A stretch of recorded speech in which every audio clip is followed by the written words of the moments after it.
Hello, welcome to Simple Answers. I'm your host Jason.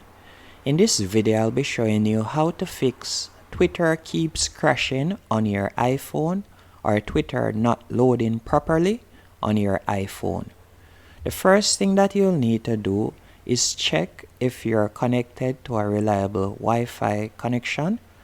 And if you're, for example, go into another app, for instance YouTube, and you see the videos loading and everything, you know that your Wi-Fi or your mobile data is working properly. Once you have done that, you're going to go into App Store, and from here you're going to search for Twitter, as you want to check if the app needs updating. And if it needs updating, right where you see open on my screen, you'll see update. And if your app doesn't need updating, the next thing that you're going to do is close out of App Store, and you're going to go into Settings. Then you're going to scroll down and select General. And from here, you're going to tap on iPhone Storage.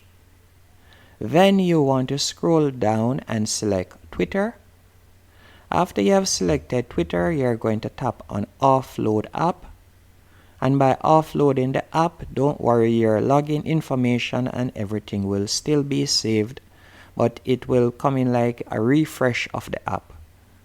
So the app won't be fully deleted, but majority of the storage and the cache will be cleared. So you'll tap on Offload App, and after you have done that, you'll simply tap again on the app to download it.